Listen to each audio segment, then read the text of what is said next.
Welcome to Beyond the Felt, sponsored by 3Bet Poker Clothing, wear what the pros wear. I'm your host, Jason Harrell, and today, what a treat. I've got Matt Savage, Tournament Director Extraordinaire. Nice to meet you. You too, Matt. We jump right into it here. We're going to start with the questionnaire created by the great Bernard Pivot, later popularized by James Lipton, perfected by Jason Harrell. Question 1, what's your favorite word? What's my favorite word? Man, it's a tough one. I'm going to go with family, just to make my wife happy. And, being on the road quite a bit, I seem to miss them more and more when I'm on the road. So, it makes it tougher with the family situation, but hopefully that'll be rectified soon. What's your least favorite word? This isn't going to be easy. Stalling. I guess stalling. And when it comes to poker, nothing bothers me more than people that take too much time to play the game. What sound or noise do you enjoy? I'd have to say music for sure. It gets me motivated, so I'd say it would be music. What kind of music? I kind of am all over the board. I only dislike country and western. That's it. So I like everything else. I'm pretty much all over the place. My favorite band is Rush, which is of course, the guys' band. So I'm a big fan of them. So I enjoy them probably the most. And sound or noise that you absolutely hate?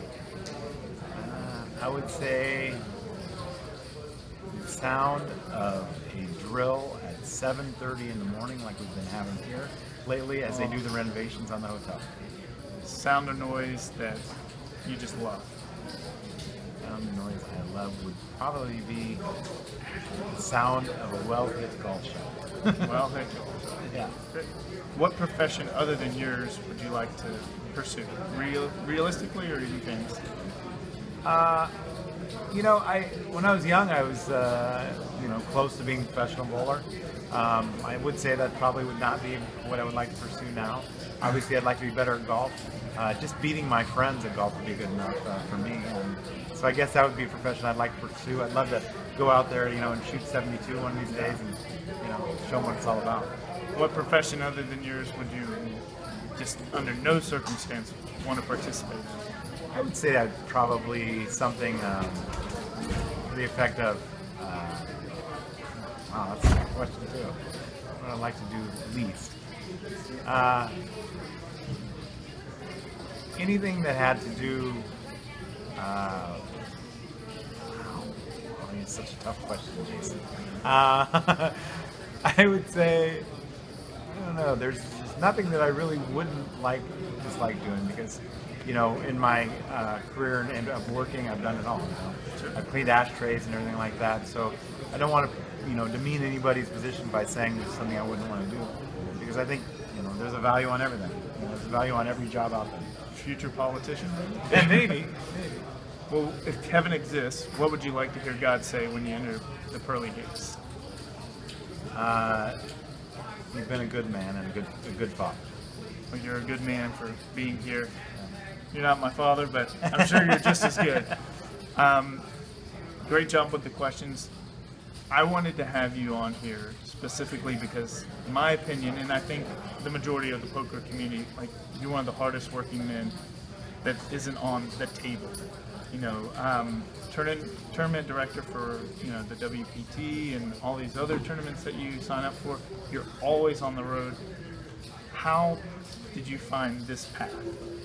It was interesting, for me to get in the direction of doing tournament directing. I actually was a dealer. I loved dealing poker. I ended up having carpal tunnel, so because of that, I had to go on the floor, which at the time, was going to be a unique experience for me. But out of that, just being able to play the game and to see what was going on in the industry, I think I felt like I could make a change. And that has been what has focused me the most since the beginning, is making a change in the game in a positive way and trying to make it more player-friendly for everybody. That's always been my goal for poker, is that the new player and the top professional have the same experience at the table.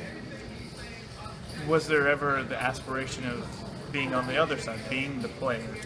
Is You that know, how you got into dealing? That's how I got into the business. Actually, in the beginning, I was playing quite a bit, and I'm a bad player. So I've always said I'm a bad player and a much better tournament director. So I'm happy with the choices I've made in that respect. But yeah, I have a ton of respect for poker players. I think what they do is really hard. You know, I know that for them, traveling around and seeing all parts of the world makes it a very interesting job for them. But I have a ton of respect because, you know, when you take those bad beats, like I've even taken when I've played events myself, I don't know how they get up and do it every day. I really don't. Let's go back a little bit. Where did you grow up, and like when was the first, like how did, from where Matt was growing up to the first time you walked into a card room? Fill us in on that. You know, I've always been thrilled with competition. Like I said, I was bowling at a very young age. So I think the competition is what drove me to poker. The fact that you know, you can play this game with just about anybody. You've heard that story over and over again, but you know, when you guys sign up for these satellites and try and get in these tournaments, you know, you can play with the Phil Ivies and the Phil Helmuths and the Andy Negreanos and the Greg Muellers of the world, and you can sit down with them and try and beat them, and can beat them. So I think that's what really drove me to the game is the competition and being able to you know, try and use your mind to make yourself a better player. Last year, you know, talk about a bad beat. You went to the hospital. You know, you were facing paralysis. Start from the water slide to The water to slide, leaving yeah, the hospital. basically I hit my head on the Golden Nugget water slide. You don't know that yet, so I'm not going to sue. But, yeah, I woke up the next day, my neck was sore. I ended up going and working a full week of a tournament in San Jose and decided to go to the hospital the next day. They said I needed to go in for emergency surgery in the morning, which I did. It was right before the 10 million guarantee in Florida the following week, which I worked so hard to that point to set up and didn't want to miss it. So 2 days later, I got on a plane and flew to Florida with my neck brace on and my pain pills in my system, and worked that event. And you know, we made the guarantee that year, which was a huge success. So you know, I'm driven to work and do the things that I love doing, which is you know, being there for the players. And I think that that's something that's always driven me as well. Was there, when you're faced in a situation like that, I mean, what, you know, poker aside and your job aside, I seriously doubt you were really worried about, you know, the $10 million guarantee when you're getting ready to go into that surgery. Yeah, my wife was not, you know, was kind of like, I was really nervous about it because, you know, not knowing what to expect. My wife was there. She was obviously worried. You know, my kids are back, you know, at home and you know, not knowing what's going on. So, yeah, you really think about, you know, should I have done this or should I have spent more time doing that when you're going into those kind of situations. But I definitely, you know, didn't have poker on my mind. But the first thing I did when I woke up, my wife said, was picked up my phone and started asking about the satellites for the $10 million event. I thought it was, I'm sure I'm not, I hope I'm not the only one, but I was like, when I saw all the information starting to come out, especially on Twitter, and then your tweets, I was like, put it down.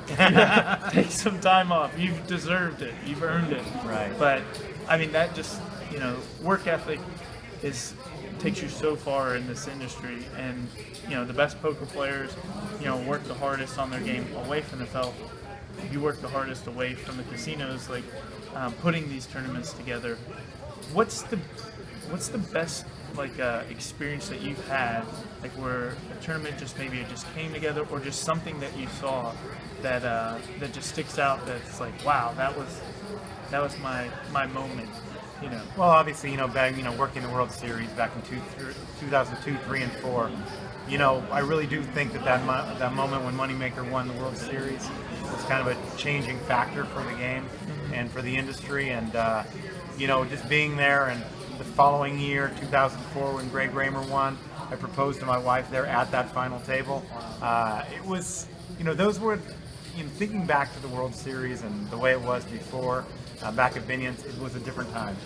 You know, Caesars has done such a wonderful job with the expansion of the World Series, but if you didn't play back at Binion's in the World Series, you really don't understand how special of a time that really was. Well, that's interesting that you bring up that moment in poker, the boom, as we call it. The characters that were in that moment between, like, really with Chris Moneymaker to around 06, 07, I think, the height of poker, where, you know, the Negranos came out, the Helmus, the characters of the game. And, you know, one of the reasons I wanted to do a format like this was to show the characters of the players, not just being wizards and these genius poker players, but that they have the characteristics that we once had. The media just hasn't really exposed it. You get to see a lot of these wizards firsthand. Who are some of the players that you see that, like, if the public only knew, like, they were so much better, more than just a poker player? Yeah, I mean, there's many of them. Obviously, you know, some of the guys that you have on your 3-bet staff are, you know, just good guys. Greg Mueller's just a good guy. You know, he's a normal guy. He's really into hockey and playing sports and just, you know, living life to the fullest. And, you know, I think a lot of these guys do that. They live life to the fullest as a poker player. And, you know, it's one of those experiences that you don't always get to see, you know, away from the felt. You don't get to see them in these television shows, but a lot of these guys are down to earth and really good guys. So, you know, that's been the best part of it for me, is to meet all of these people and get to know them away from the game. And, you know, there's just no telling how many different kinds of personalities are in this game that, you know, have transitioned into being great poker players. Well, now you've gotten an expanded role, I think, in the WPT. You know, your post-game interviews, just the WPT as a product. You know, the Raw deal with Tony Dunst, the Royal Flush Draw. They're starting to really kind of want to show more of a show, not just, you know, the bad beats. You know, oh, Ace King versus Nines, classic. You know, how has that role kind of changed, like, your part of poker? Because I think you're getting more. Well, you know, when you have the television show, I know that some people don't even they'd like to see more poker. And I think, you know, of all the shows I've been on, I think I've been on over 500 different shows, you know, to this point, which is definitely more than any of these poker players have ever been on. I think that the game has changed, obviously, but you got to keep the entertainment side of it going as well. You know, you might get to a final table where you have people that you've never seen before, or that you know, don't talk at all at the table, and so you kind of need to pull back from the start of the tournament, where all of that kind of you know, things were happening, the banter was happening, and try and focus on some of that as well. I think we've done that pretty well with the World Poker Tour in trying to get more of the show in the show, you know, and trying to bring out more of that. And I'm really happy with what we're doing. You know, our numbers are way up on viewership on the World Poker Tour, so I think that's a big part of it. On the opposite side, what's the one thing that you have to deal with, especially as a tournament director, that it curls your skin? You know, like the one annoyance of your job that, you know, be it getting called to a table, dealing with irate players. I mean, it's not so much that. I think that, you know, the game is changing right now.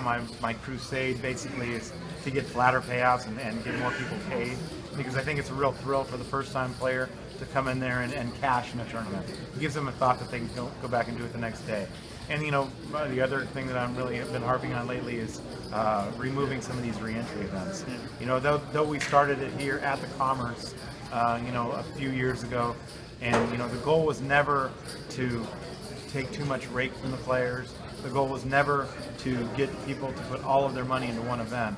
It was kind of more to spread it out and make big guarantees out of small buy-ins. So for me, that's one thing that I've really focused on lately, to try and, you know, pull back. I know we're never going to get rid of all the re-entry, but I think we definitely need to pull it back. But the other thing is, you know, is getting players to play their hands. And, you know, I said this a little bit before earlier, but, you know, it doesn't take that long to make a decision. You know, when I'm playing, I'm making them pretty quick. And I think that some players tend to use this actually to tilt other players. And to me, I think that kind of destroys it for the new player, the amateur player that's coming in. I think it takes away some of the fun. You know, Daniel is always harping on having more fun, and I'm a big proponent of that as well. I think, you know, we've got to bring more fun back into the game.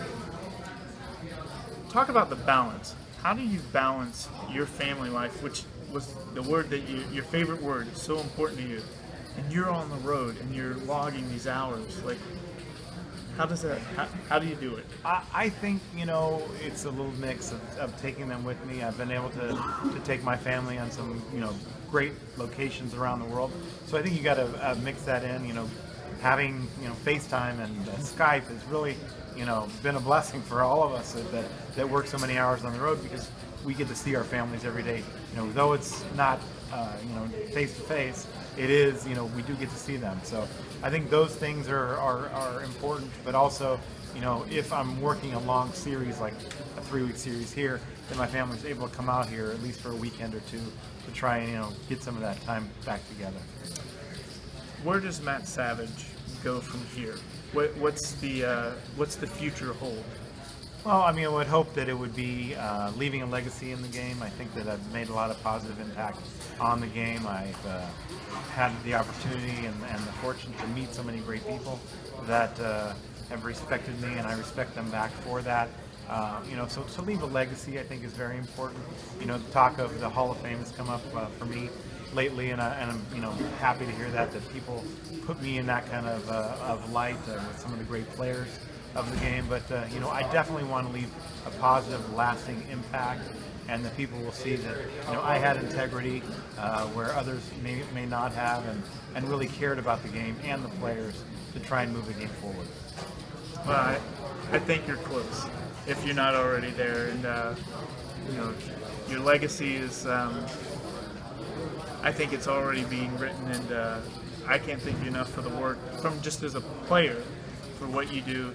And I see a lot of the ribbing you get online, and you just take it with that smile. Well, I give some back too. You do, you do. I love to give some back, and it's not with social media the way it is now, and being on Twitter and answering all these questions for players every day.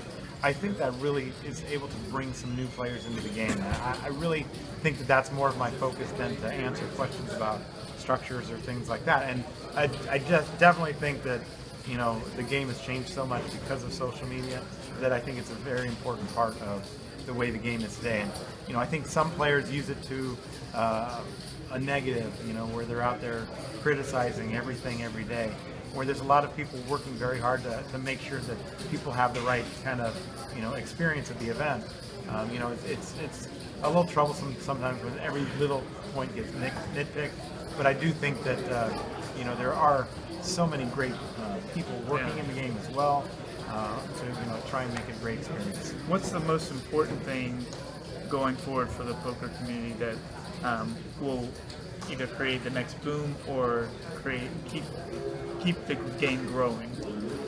Well, when you talk about the game growing, I think actually one of the things I think is needed, and it might sound a little bad to say this, would be consolidation. I think that you look at the LA poker market, and there's 800 tables here in LA, and I think there was at one point 250 or something in Las Vegas, and for to have that many tables, I think that the action is so spread out that you kind of need to get it back together.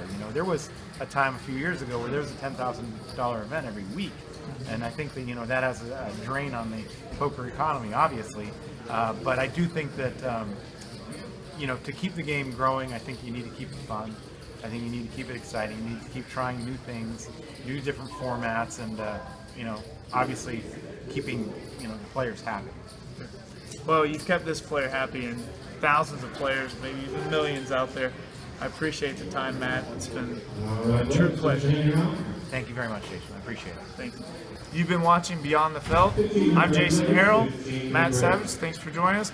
Be sure to check out www.3bet.com for all your poker clothing. That's going to do it from here. See you next time.